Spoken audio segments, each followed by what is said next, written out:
Simone Biles just showed the rest of the nation that when things get tough, you shatter into a million pieces. This wasn't something that was only Charlie Kirk. Right-wing pundits were going apeshit over this. You had, let me pull this one up. You had, where is this? Okay, so you had Matt Walsh of the Daily Wire. We now have decorated Olympic athletes quitting in the middle of the competition because they're sad. What an absolute embarrassment, but in some ways, an appropriate representation of a country that has gone soft. Again, an appropriate representation, actually, of what should make this country great. People caring about others and doing a selfless act for the greater good, which is what Simone Biles did to make sure her team would medal. And then you had another Matt Walsh tweet. So if Tom Brady left the game in the third quarter of the Super Bowl because he was frustrated and wasn't having fun, you all would defend it as a brave decision? Yeah, right. Can you people be honest for once in your lives? It's a double standard and you know it. Just admit it. I mean, if Tom Brady was performing badly, like he was just not, like his every pass he was throwing was getting intercepted, you got to believe that the coach would make a call to take him out, right? And this I thought was funny. I grabbed this comment from one of Matt Walsh's supporters. My wife said the alternates were actually outperforming Biles. No wonder she is sad. Like he's using that to rag on her, to knock her, without realizing that that's exactly the reason why she dropped out. Because she was performing badly, and she knew the alternates would perform better. So, smart person who cares about Team USA winning says, I'm going to bow out because I can't get it right. Something's wrong here. I will let one of my teammates take my place.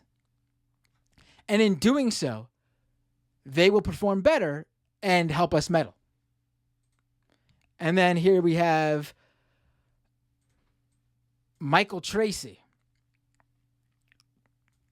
He quote tweets Sunisa Lee, who actually just won the gold medal for Team USA in the women's all-around gymnastics competition, which was after this team competition.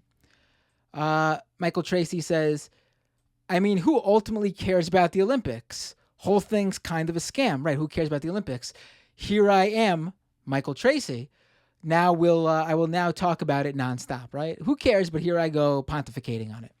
But to the extent that people do care, Olympic athletes are now insisting they don't owe their country anything.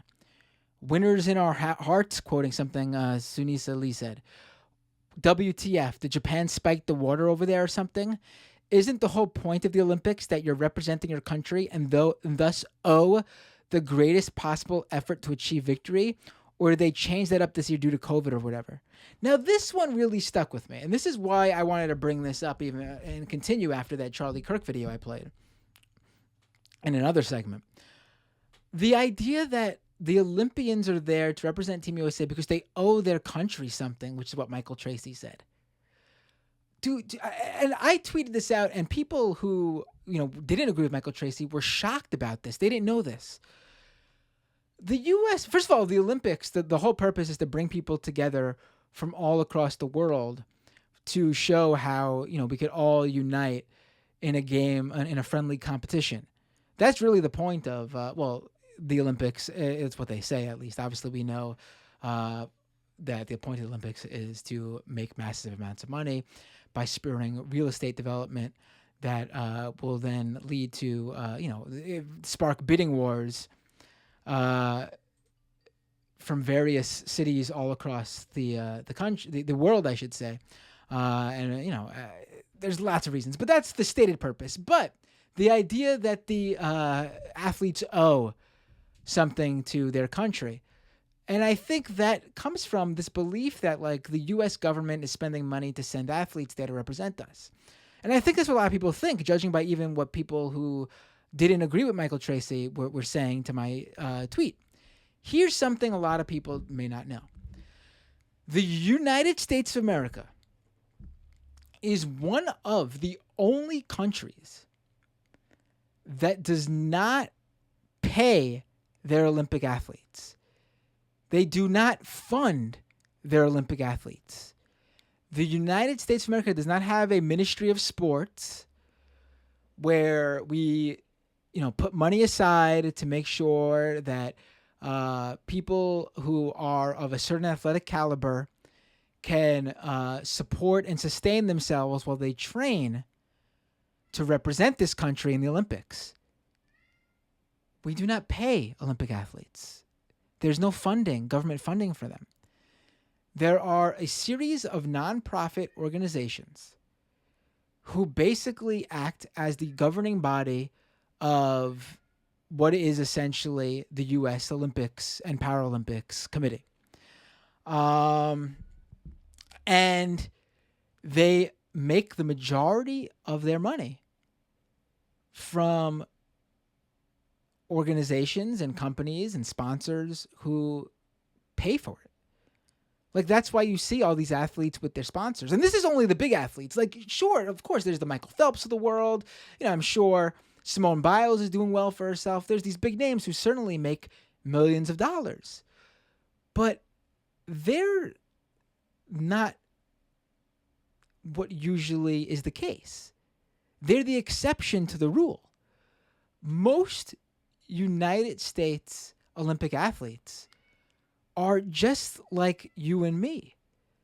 They are struggling to get by. And it was surprising to me that not many people knew this. I've known about this for many years, and it's been out there for many years. I pulled up a piece from 2018 in The Conversation that basically went through just a few salaries for Olympians. Here's just a few examples. The average U.S. Olympian simply does not live in the highest level of the financial stratosphere. According to the Track and Field Athletic Association, there's a steep pyramid of income opportunities for track and field athletes. Only a select few are able to earn a very good living. 50% of track athletes who rank in the top 10 in the U.S. earn less than $15,000 annually from the sport. USA Swimming reportedly provides approximately $3,000 to national team members of its top 16 ranked athletes. There was a story. The U.S. gold medal winner in gymnastics, Gabby Douglas, who won in 2012 at the Olympic Games in London. In order to fund her daughter's Olympic training to get her to that point, her mother actually had to file for bankruptcy to afford Gabby Douglas's training. She basically had to pay because they have to live basically where they're training. And in order to pay for Gabby Douglas's training, which involved living away from home for 2 years, she had to basically file for bankruptcy. It's just incredible. Here is another piece that I came across. Let me pull this up. According to USA Today, weightlifters can earn approximately $750 to $4,000 annually. Olympic wrestlers are giving a stipend, of $1,000 a month for top-ranked athletes, $600 for second, and $300 for third-ranked. I mean, it's incredible. It's incredible. And by the way, when you win medals in the Olympics, you do get a payday. And you're thinking, oh, this must be, hundreds of thousands of dollars, if not millions or something. No. The United States Olympic and Paralympic Committee pays $37,500 to gold medalists. It's stunning. It's stunning. And this one really stuck out to me. according to the Washington Post, and this is from a 2018 piece, two-time Olympic javelin thrower Cyrus Hostetler said the most he ever earned in a year from his sport is $3,000.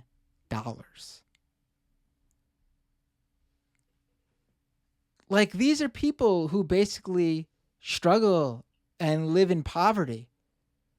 Again, aside from the ones who hit it big. But again, think about, like, for the most part, like, you know, taekwondo, judo, javelin, like this Olympian, like skeet shooting and all these lesser known sports. This is what they want to do. This is their dream, just to become, you know, childhood dream for a lot of them, to win an Olympic gold medal or just compete in the Olympics. And they live in poverty or struggle paycheck to paycheck just to be able to fund this dream and goal they have. And for a lot of them, again, their sport's never going to make, this is not like, you know, again, like gymnastics or anything. If they win a gold medal, even one of those sports, doesn't necessarily mean they're going to be, you know, big superstars. So they really don't owe the U.S. anything. They did it pretty much with the help of family, friends, and donors. I'm not a big advocate for, you know, rugged individualism. And obviously they got a lot of help to get there. But in terms of like the U.S. government helping them, hell, maybe a lot of them are probably on food stamps, actually. So maybe the U.S. government helped them in that way. But in terms of direct funding to represent the U.S. in the Olympics, no, they get nothing. So really, they don't owe anyone. They don't owe their country, at the very least, I should say. Unbelievable, these guys.